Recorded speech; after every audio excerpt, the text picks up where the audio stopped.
Hello friends, જય શ્રી ગણેશ. બધાને સ્વાગત છે તમારું મારી ચેનલ ગુજરાતી કિચનમાં. જ્યાં સુધી ખાધું ત્યાં સુધી ઘરના દરેક સભ્યોએ ખૂબ વખાણીને ખાધું, પણ લાસ્ટ સુધી ખબર ના પડી કે આ કઈ વસ્તુમાંથી બનેલું છે. અને હું તમારી સાથે જૂઠું નહીં બોલું, એક વખત આ તમે બનાવી લીધું તો આની તમને લત લાગી જશે. ઘરના હોય કે મહેમાન, બધા માંગીને ખાશે. અને એક સિક્રેટ વાત કહું તો તમને પણ વિશ્વાસ નહીં આવે કે દૂધી અને ઘઉંના લોટથી આવું કંઈક ટેસ્ટી બની શકે. એના માટે તમારે આને બનાવવું જ પડશે. તો કઈ રીતે બનાવવું એ પહેલાં ચાલો આપણે જોઈ લઈએ. તો એના માટે આપણે અહીંયા એક દૂધીનો ટુકડો લીધો છે. તો તમે જોઈ શકો છો એક મીડિયમ સાઇઝનો દૂધીનો ટુકડો છે. સરસ એવી કુંબળી આપણી દૂધી લીધેલી છે.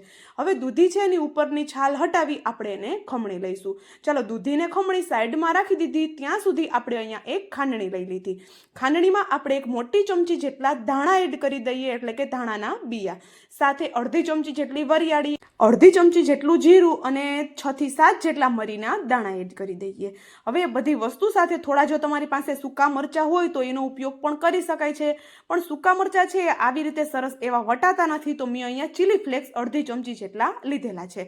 જો તમારી પાસે ચીલી ફ્લેક્સ ન હોય તો સૂકા મરચાં લઈ શકો છો, અથવા તો લાલ મરચું પાવડર તો આપણે લાસ્ટમાં એડ કરી શકીએ છીએ.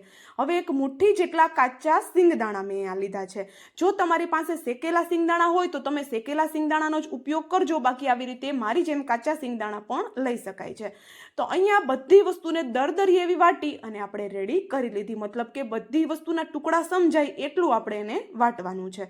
હવે અહીંયા મસાલાને સાઈડમાં રાખી દઈએ. આપણે અહીંયા એક મિક્સિંગ બાઉલ લીધું. મિક્સિંગ બાઉલમાં અડધો કપ જેટલો ઘઉંનો કકરો લોટ લેવાનો છે. ઘઉંના કકરા લોટની સાથે 1/4 કપ જેટલો આપણે અહીંયા ચોખાનો લોટ એડ કરેલો છે. તો હવે ઘણા પૂછશે કે કિંજલ ચોખાનો લોટ ન હોય તો એની જગ્યાએ આપણે રવો છે એને આપણે મિક્સર જારમાં પીસી અને એડ કરી શકીએ છીએ. અને ઘઉંનો કકરો લોટ નથી તો એની જગ્યાએ રોટલી માટેનો લોટ લઈ શકો છો, પણ તો રવો છે એનું પ્રમાણ વધારવાનું છે, મતલબ કે બંને લોટને સરખા લેવાના છે. અત્યારે આપણે ઘઉંનો લોટ વધારે અને ચોખાનો લોટ ઓછો લીધો છે.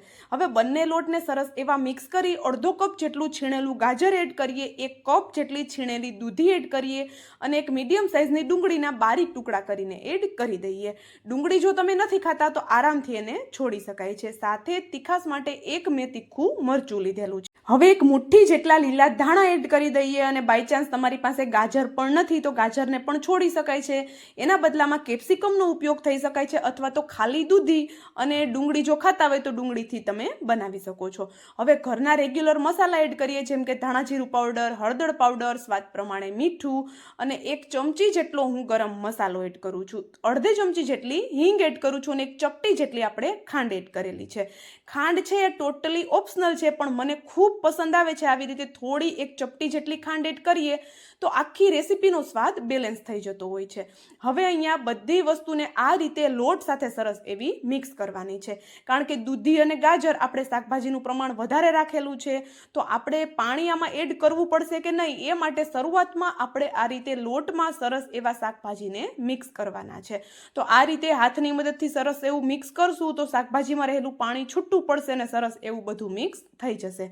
તો અહીંયા આપણે આને થોડી વાર માટે સાઈડમાં રાખી દઈએ. ત્યાં સુધીમાં આપણે અહીંયા મગની દાળ લીધી છે.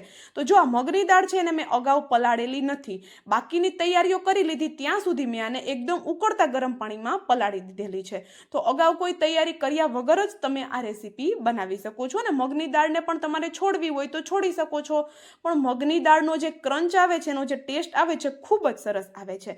અને બને ત્યાં સુધી આપણે આ રીતે ફોતરાવાળી મગની દાળનો ઉપયોગ કરવાનો છે.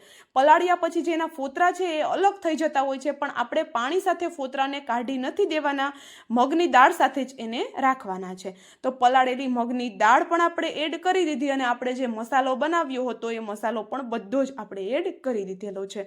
એકદમ ફ્લેવરફુલ આ મસાલા સાથે આ ટિક્કી બને છે. તો મેઇન ટેસ્ટ આપણો આ મસાલાનો જ આમાં આવે છે.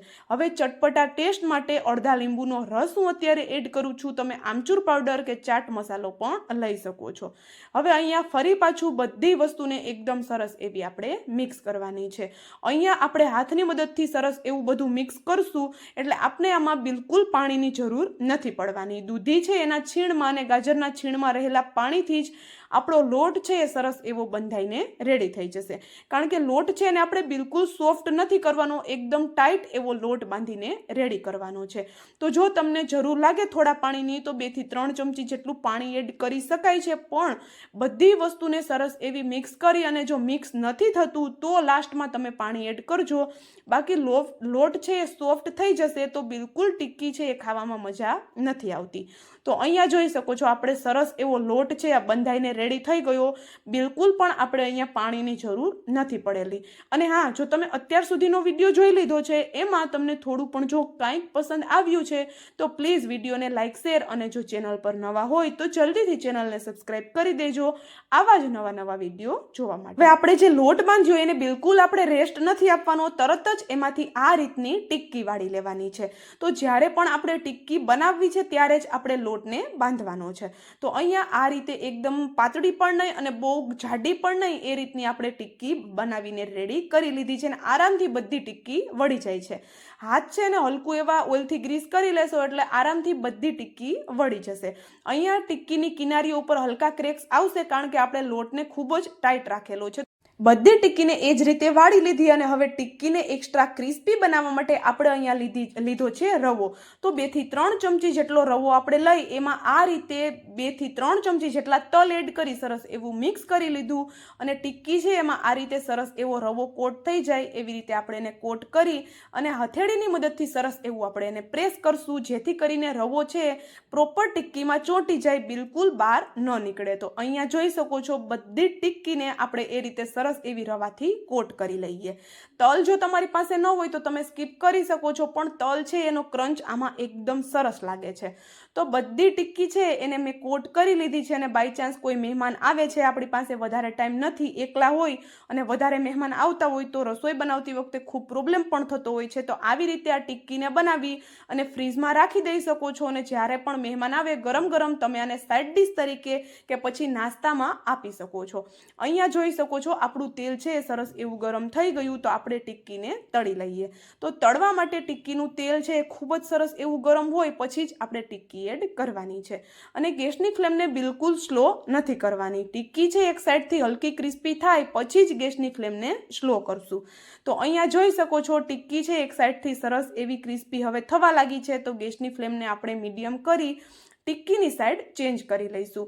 આ ટિક્કી છે એને તમે એમ જ પણ સાઈડ ડિશ તરીકે આપી શકો છો કે પછી આની ચાટ બનાવીને પણ તમે મહેમાનને સર્વ કરી શકો છો. ખૂબ જ ટેસ્ટી એવી લાગે છે. મહેમાનને તો પસંદ આવશે, સાથે ઘરના પણ ખુશ થઈ જશે કારણ કે ઘરની વસ્તુથી ખૂબ ઓછા ખર્ચાથી અને સાથે ખૂબ ઓછી મહેનતથી આપણે આવું કંઈક ચટપટું બનાવતા હોય તો બધાને ખાવું તો પસંદ આવવાનું જ છે. તો અહીંયા જોઈ શકો છો આપણી ટિક્કી છે એકદમ સરસ એવી ક્રિસ્પી કરારી તળાઈ ગઈ છે. તો આપણે એને બહાર કાઢી લઈએ અને હું તમને નજીકથી ટિક્કીનો લુક બતાવું તો કોઈને જોઈને જ મોઢામાં પાણી આવી જાય એટલી બધી ખસ્તા અને ક્રિસ્પી આપણી ટિક્કી બનેલી છે. તો ચાલો આપણે એમાંથી ચાટ પણ બનાવી લઈએ. તો આ રીતે ટિક્કીને થોડી ક્રેક્સ કરશું અને આપણે એને એક પ્લેટમાં રાખી દઈશું. ઉપરથી આપણે ખજૂર આમલીની સોંઠવાળી જે ખાટી મીઠી ચટણી હોય એ એડ કરી દઈશું અને ઉપરથી થોડું ફેંટેલું દહીં એડ કરી દઈશું. થોડી સેવ અને થોડા લીલા ધાણા એડ કરી દઈએ એટલે આપણી ચાટ તૈયાર. આ ચાટ ખાવામાં ખૂબ જ ચટપટી લાગે છે, પણ તમારી પાસે ચટણીની સુવિધા નથી અને બનાવવી પણ નથી તમારે ચટણી તો કેચઅપ સાથે પણ આ ટિક્કી ખાવામાં એટલી ટેસ્ટી લાગે છે. તો જો વિડીયો પસંદ આવ્યો હોય તો લાઇક, શેર ચોક્કસથી કરજો.